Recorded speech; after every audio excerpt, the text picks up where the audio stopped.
Vamos lá, pessoal. Finalizando aqui a discussão do Abramovich sobre as qualificações do processo de catch-up e convergência econômico, ele vai falar o seguinte, olha, além de todos os qualificantes condicionadores que a gente já apresentou, eu preciso de social capabilities, preciso de políticas macroeconômicas corretas, preciso de um bom fluxo de transferência de conhecimento, de conhecimento tecnológico, preciso ter preços relativos adequados. Deixa eu só retomar aqui. Isso vai depender da minha capacidade de transformar a estrutura produtiva, das características do paradigma tecnoeconômico. Esse é um processo restrito.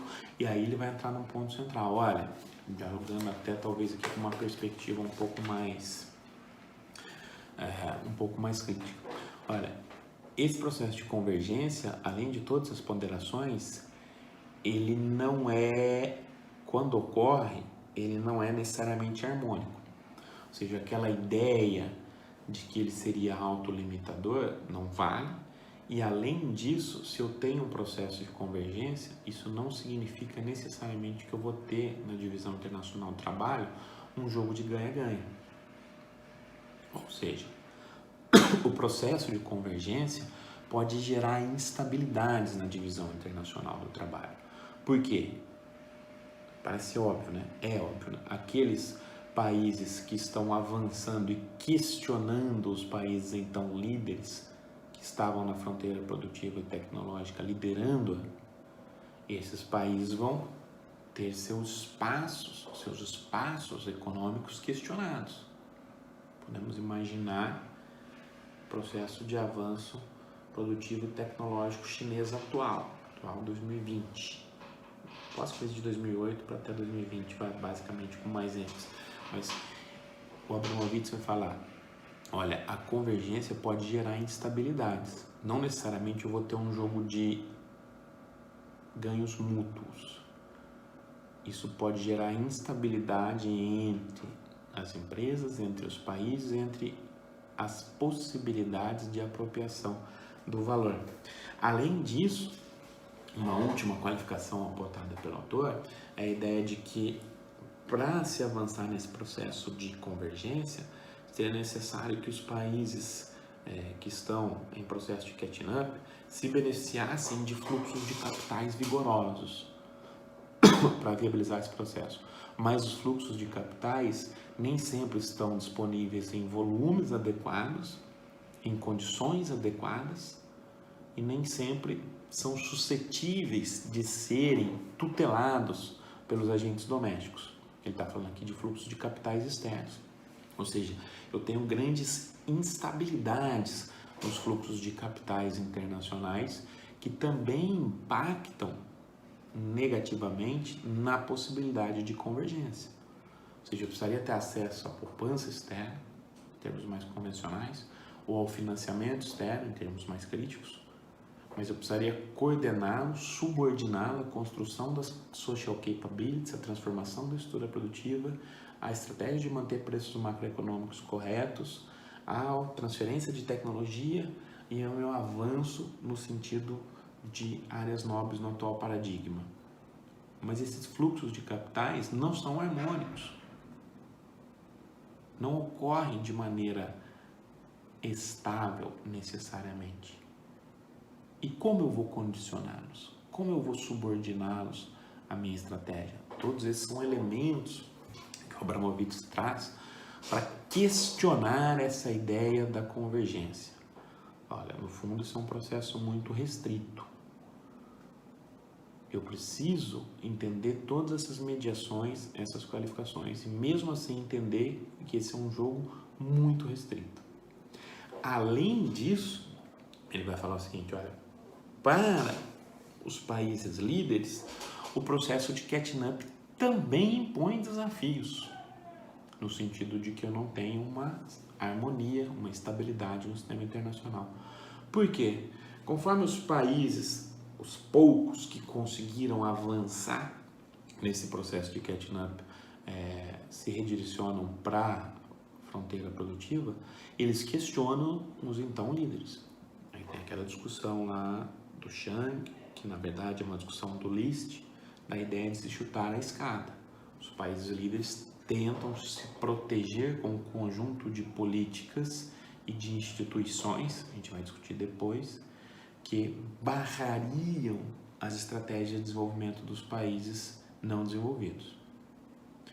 O Abramovich não vai entrar nesses termos, por isso que é uma crítica um pouco mais interna, né? Não é uma crítica externa a esse arcabouço mais convencional.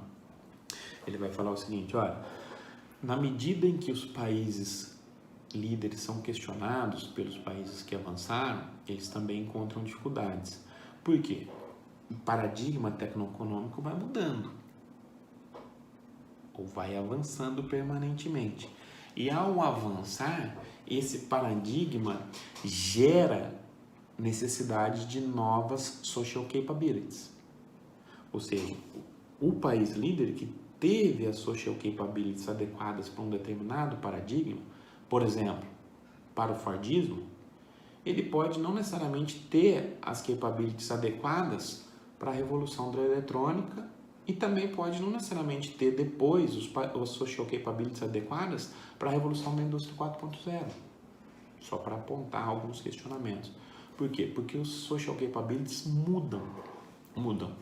Ah, mas quem está na frente não tem mais vantagem para construir social capabilities? Sim, no sentido de capacidade financeira, talvez tecnológica, em termos de capacidade produtiva. Porém, o que o Abramovich vai falar, e que a literatura neojupiteriana traz bastante, é a ideia de que você invariavelmente está preso, está travado, aprisionado, locked in, um determinado paradigma. Então, se você está na frente, na verdade, você muitas vezes cria lock-ins, travamentos, a determinados social capabilities, a determinadas estruturas de capital tangível e a determinados elementos intangíveis. Só para ilustrar, se o país líder construiu a sua vantagem num paradigma muito baseado no uso intensivo de recursos naturais, por exemplo, os Estados Unidos, muito intensivo em carbono, a partir de uma industrialização uma industrialização voltada para o consumo em massa, com as características estadunidenses que a gente conhece com a empresa verticalizada, quando eu estou transitando para um paradigma muito mais fluido, onde a economia talvez tenha um uso menos intensivo em recursos naturais, talvez esse país tenha algumas dificuldades. Por quê? Porque toda a estrutura de produção, de acumulação dele já está baseada numa lógica de exploração dos recursos naturais muito intensa. Capital, tecnologia, forma de concorrência, tipos de atores, organizações políticas, organizações de formulação de política institucional. Tudo isso está preso no paradigma. Como que eu vou mudar, transitar para um novo paradigma? Isso é difícil. Criar social capabilities diferente é difícil, porque aqui eu tenho poder, dinheiro, interesses. Abrir mão desse paradigma do carbono e transitar, por exemplo, para um paradigma de energia limpa, só para ilustrar, significa desvalorizar esses ativos, significa desvalorizar essas empresas, significa erodir suas bases da competição nesse paradigma. Significa destruir empregos nessas áreas. Significa destruir competências tecnológicas nessas áreas. E eu preciso criar todas novas aqui, em paralelo.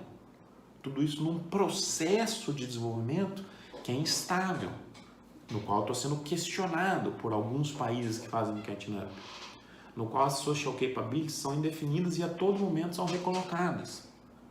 Então, o processo de catching up, apesar de ser muito circunscrito e alvo de todas as ponderações, também pode gerar instabilidades no sentido de questionar os então países líderes, que permanentemente também precisam transformar suas social capabilities.